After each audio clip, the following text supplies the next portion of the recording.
Hi all, Hipper here.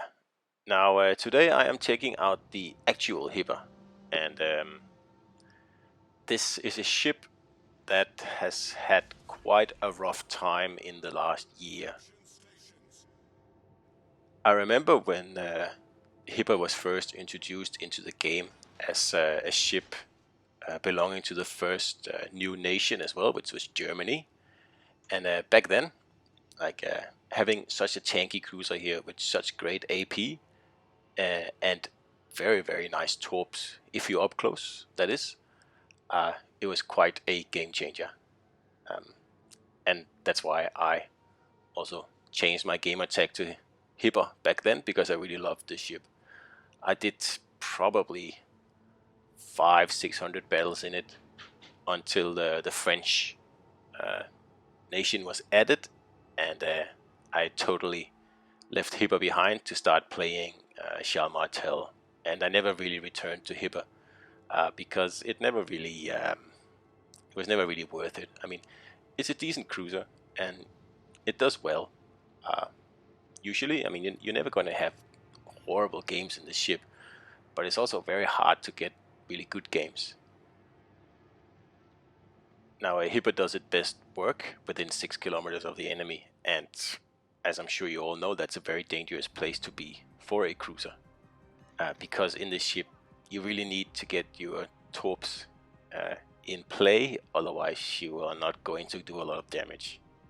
Um, Unfortunately, not that you're not able to do damage. I mean, if you catch the odd cruiser uh, ready for an AP broadside, you can get amazing hits with this ship, no problem about it. And the same thing with the battleships, especially German battleships for some reason. If you get to AP them in the broadside, you'll do good damage. Except Hipper will never do as much damage as Prince Eugen will, because it has the reload boost. So what does Hipper have? Well, since it cannot equip the reload boost, it has the sonar. So when I play Hipper, that's what I put all my effort into. And Hipper has, of course, the German sonar with a bit of a longer range. So it's actually a really good sonar. So, like I said, when I play this game, I make it all about the sonar. So in this case here, the Massachusetts is hiding behind the island and the other battleship is out of sight as well. So we are actually able to head into the cap, and not just cap, but also turn on the sonar and try to see if we can't scare this destroyer out here, or at least make him visible to the whole team. And obviously we can, because there he is. And you see, the range is really good, and that guy was not expecting to be spotted by a Hipper, I can promise you that. And we'll use a bit of torps here to try and catch him off guard, and see if we can take him out and get the kill. But unfortunately, we don't get many hits here. So anyway, we'll stay here and make sure he keeps being spotted, and then we'll just have to hope that someone else takes him out. Because for some reason I am just not allowed to kill this destroyer. And obviously I have to be careful with this Massachusetts here as well, because he's shooting HE, and if he hits me, that will almost certainly take out my engine. And if that happens, I'll be sitting here broadside. Even if I use my repair, it's still gonna slow me down, and that's not something that I particularly like in these agile builds here, especially on the German ships. So anyway, the destroyer is gone, and we'll just sit here and cap in peace. And as you saw, I sonared the cruiser, no, the destroyer, and I shot at it. Of course, I got XP for that, but I also get XP for whatever the battleship did to that destroyer, because I'm the one spotting it. And if you didn't know, that gives a lot of XP. And also the fact that I spotted the destroyer's torpedoes using my sonar is also very valuable. And of course, now I've just solo capped as well. And this has been a very profitable 5 minutes XP wise. Damage wise, not so much. And that's what I said before.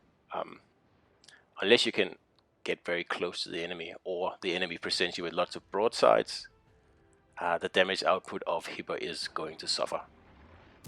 And it's no coincidence that Hipper is the tier 7 cruiser with the lowest damage record on Discord.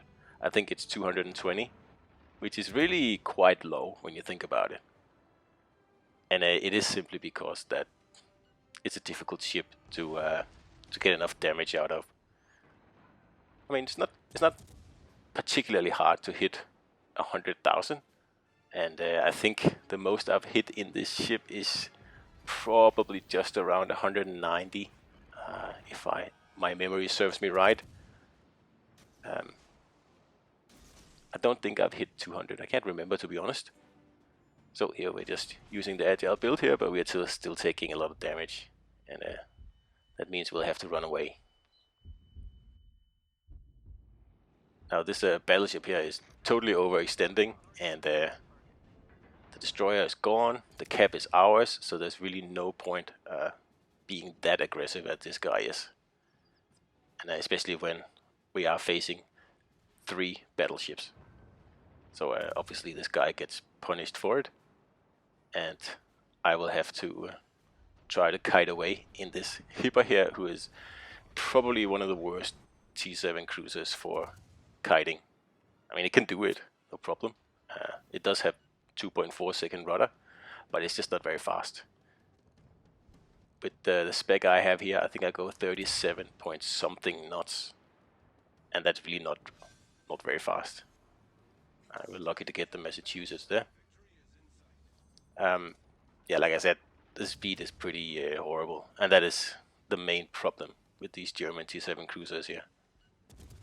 They really are slow, and especially if you're kiting, every time you turn, you will slow the ship down, so you will have to make do with probably around like 32 knots, which is what I'm doing now, and that is very slow. Compared to kiting in an Atago or a Charles Martel or something like that, well, you'll probably be just around 40 knots doing it. This thing here is it's a slow one. So with this Odin at this angle here and at this distance here, I am using HE until I can get more of a broadside shot. Like I said, the AP on this ship is absolutely deadly, and you don't want to have any of that, especially if you are a cruiser or a German battleship.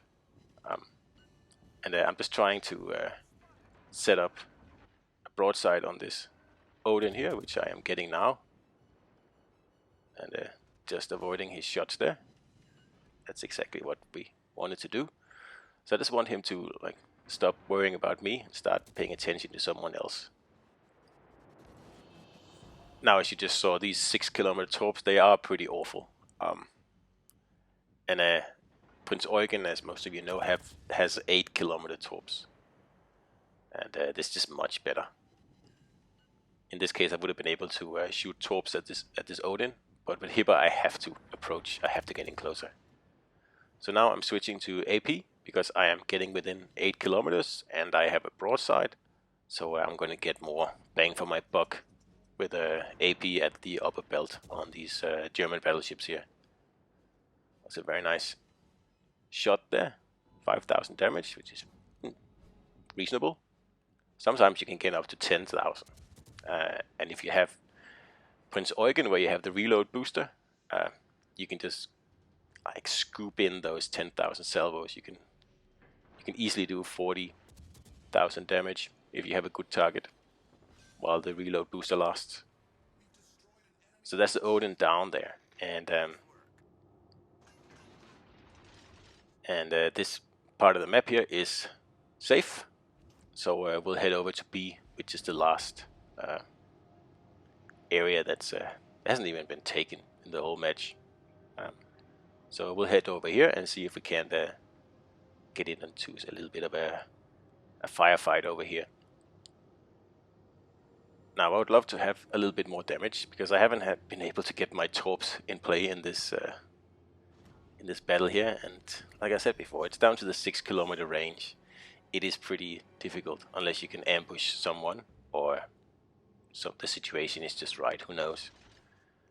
But those Prince Eugen 8 kilometer torps, they really make a big difference. Like, you are able to get a lot more damage in battles with that ship, especially if you also have the reload booster equipped. So here we have the Odin, and taking a shot, but someone takes him out just before I get there. So we're spotted now, so the destroyer is in here and it's capping somewhere. So again, we're going to use the sonar, which is the best part of the ship pretty much. And for some odd reason we don't get to take that Yudachi out there. We get one hit at this distance. As, yeah, very strange. Anyway, that was a Hippo battle, and focus on capping and killing destroyers and sonaring in this ship, in my opinion. That's what I do. So I hope you like this video, and I hope you'll take the Hippo out. I'll see you out there, guys.